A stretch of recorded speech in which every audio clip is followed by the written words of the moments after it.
اس پہاڑی کے بارے میں مشہور تھا کہ رات کو اس پہاڑ سے آوازیں آتی ہیں مختلف. تو میں خود وہاں گئی تھی، میں اپنے ماموں کے گھر.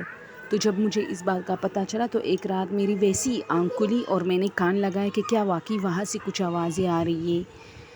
اب جب میں نے زیادہ کان لگایا مجھے کوئی آواز نہیں اور میں سونے لگی تو اچانک میری کزن نے مجھے کہا کہ دیکھو تمہیں کوئی آواز آ رہی ہے. میں نے کہا نہیں.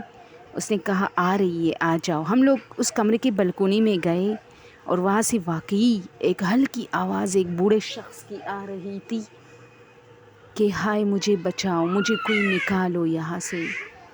تو اس کی جو پوری پیچھے جو کہانی ہے وہ یہ تھی کہ یہ ایک جگہ تھی جہاں کچھ آبادی تھی، لیکن یہ پھر گھڑی میں منتقل ہو گئی. یعنی وہ آبادی آہستہ آہستہ زمین بوس ہوتی گئی. وہ جگہ وہ ایریا ٹیکرے تک کہتے تھے کہ اس کے نیچے پانی بہتا تھا، جس کی وجہ سے وہ زمین وہاں جتنی بھی آبادی تھی وہ ساری کی ساری زمین کے اندر دھنس گئے تھے اور لوگوں نے اس علاقے کو چھوڑ دیا تھا.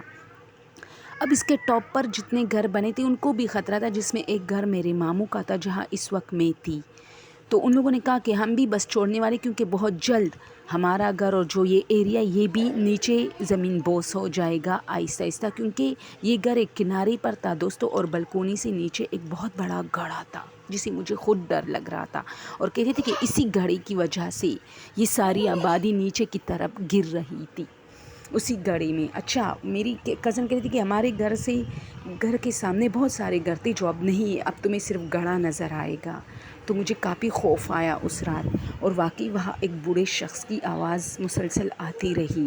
تو صبح پتہ لگانے پر یہ لوگ کہتے تھے کہ یہاں کچھ گھر گرے تھے جس میں ایک بوڑھا شخص پوری رات چیختا چلاتا رہا، لیکن کسی نے شاید اس کی آواز نہیں سنی اور تیز بارش بھی تھی اسی رات اور وہ پھر وہاں ہی شہید ہو گئے.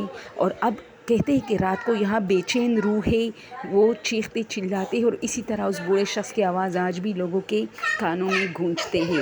جن لوگوں نے ان کی آواز سنی تھی وہ بھی مدد کے لیے نہیں گئے، شاید موت کی ڈر کی وجہ سے، کیونکہ وہ سارے گھر آہستہ آہستہ دھیرے دھیرے گر رہے تھے. دوستو یہ کہانی ایبٹ آباد کی ہے، جہاں ایک علاقہ جو بہت خوبصورت ہے. ایبٹ آباد بہت خوبصورت ویلی ہے، لیکن اس میں ایک علاقہ ایسا ہے جہاں گورنمنٹ اپنا کام اب کر رہی ہے. ایک بہت بڑا گڑھا ہے ندی نما، اس میں یا تو پانی ہوتا ہے یا خشک ہوتا ہے، لیکن اس کی مٹی ایسی ہے کہ وہ سارے گھر وہاں توڑے توڑے ہو کے گر رہے ہیں. یعنی سارے جتنی بھی آبادی تھی وہ ایک بہت گڑھے میں تبدیل ہو چکی ہے. اور وہاں مختلف قسم کی آوازیں رات کو رونے کی، بچوں کے رونے کی، چیخنے کی آوازیں آتی ہے. اور میں نے خود پھر وہ آواز سنی، لیکن مجھے آج تک کنفرم نہیں ہوا کہ کیا وہ کوئی زندہ انسان ہے جو چیخ رہا ہے یا وہ مرا ہوا ہے.